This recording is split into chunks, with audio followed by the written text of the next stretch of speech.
Yo, yo, yo, this is Mr. Tran with another video. I'm going to be covering experimental design. Some of y'all asked, what is an experiment, Mr. Tran? And I'll be answering that today. An experiment is a process that is reproducible by which an idea is tested. An experiment allows for three things. Manipulation of variables of interest. This is our independent variable, but we'll get to that. Hold constant control of other variables, and doing the experiment again and getting the same results. We're going to go over the parts of an experiment. This is super crucial, y'all. When we think about an experiment, we have to think about groups and variables. So let's go over the groups first. First off, we have our control group. The control group is used for comparison to other group. It's like saying it's the baseline, okay? And then our second group is the experimental group. The key difference between the experimental group and the control group is that the experimental group must differ from the control by one variable. And when we talk about these groups, y'all, we need to have replicates. So at least 3 replicates are needed per group. That means for a good experiment, there needs to be 3 replicates in a control group and 3 replicates in an experimental group. Next off, we have our variables. So first, we have the independent variable. This is the variable that you change between groups. It's the one thing you can control, okay? And then our second variable is the dependent variable. The dependent variable is the thing that changes as a result, and you can measure this. The dependent you can measure, and recapping, independent you can change. You yourself, the scientist, the student, can change that variable.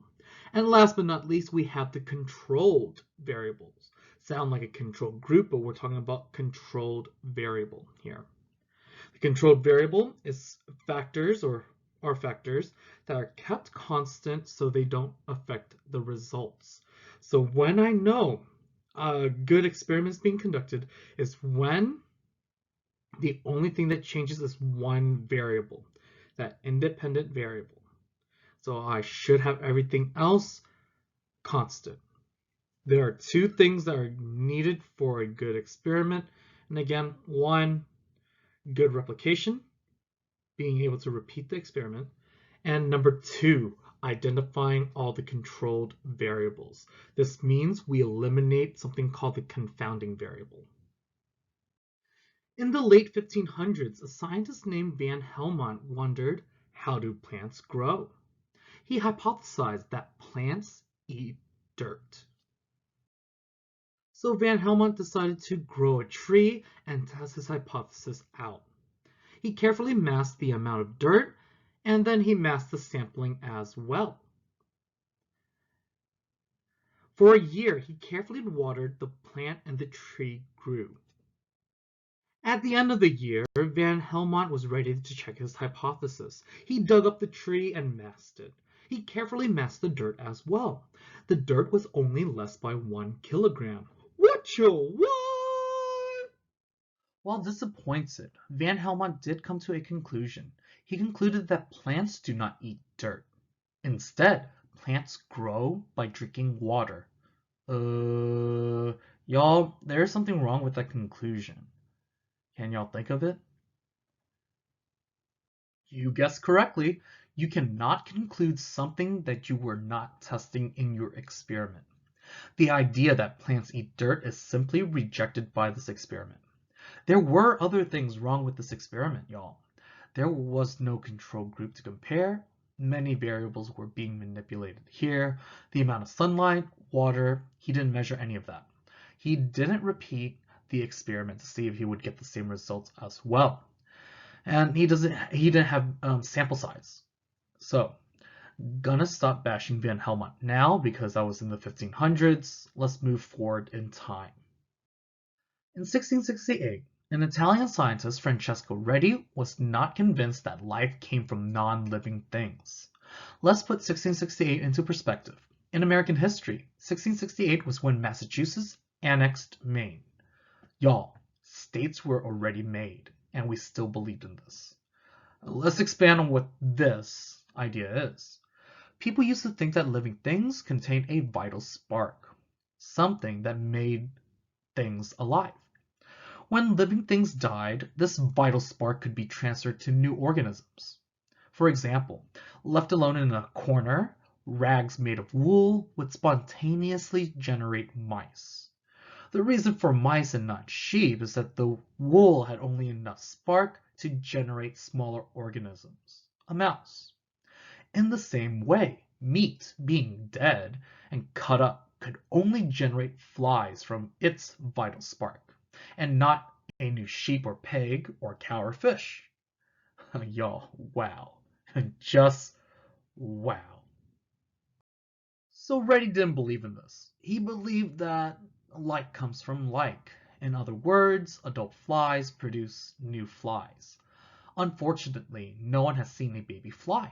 So as a control group, he set an uncovered jar, he put a dead fish in, flies would go and be able to land on the fish, and then the result of this control group is that maggots appeared. So Reddy had an experimental condition as well. The experimental condition was that he put the fish in, he covered the jar with glass. Flies couldn't land on it because the glass was blocking the flies. And the result of this experiment was that no maggots appeared. But no air was in the jar either. So there were two variables being manipulated here, no air as well as no flies. So he couldn't correctly conclude which part contributed to the no maggots. So he had to design another condition. Reddy's second experimental condition was that he covered the jar with a cheesecloth after inserting the fish in. Flies couldn't land on the fish, and the result was that there were no maggots, and also the air was allowed inside the jar because the cheesecloth was porous enough to allow air to go in, but big enough to prevent flies from landing on the fish inside. This condition was a good condition to compare the control group. So let's compare between Van Helmont and Reddy. Reddy had a control, a group to compare his experimental results to, while Van Helmont did not. Reddy had only a single variable tested. Reddy's experiment, however, lacked adequate multiple trials or multiple setups. Remember, experiment must be repeated in order to have the results be trusted. Spontaneous generation was what Reddy was trying to disprove. Louis Pasteur actually managed to discredit the theory for good. Pasteur took several swan-necked flasks, filled them with broth from a hay infusion, and then boiled the broth in the flask. Boiling killed all living things in the flask. The design of the flask allowed air in, but kept microorganisms out. Skeptics insisted that the boiling had killed the vital spark, so Pasteur tilted some of the flask on their side. This allowed some of the trapped microorganisms into the infusion of the broth. The broth rotted and became really, really stinky. Only flasks tipped or with their necks broken got smelling. Some of the upright flasks remained microorganism-free for an extended period of time. For example, from 1864 to 1866. That's nearly 2 years, y'all. The reason why some of these actually expired was because of the endospores. The endospores are just dormant and highly resistant cells bacteria produce in order to preserve the genetic material. Truly sterile broth would remain clear until it evaporated. In the end, Louis Pasteur did indeed demonstrate that life doesn't spontaneously appear from this concept of vital spark. So Louis Pasteur did demonstrate good scientific design. So again, he tested only one variable. He clearly identified what is being tested. Those are identifying your independent, dependent, and then try to eliminate confounding variables by keeping everything in the experiment constant except for the one independent variable. He also had multiple trials and at least 3 sample size for each of those groups, the flask that was upright and the flask that was tilted. So in the experiment, it mentioned many flasks. So again, those are essential parts of a good science experiment, y'all. Hopefully y'all took notes, learned something, and y'all have a good one.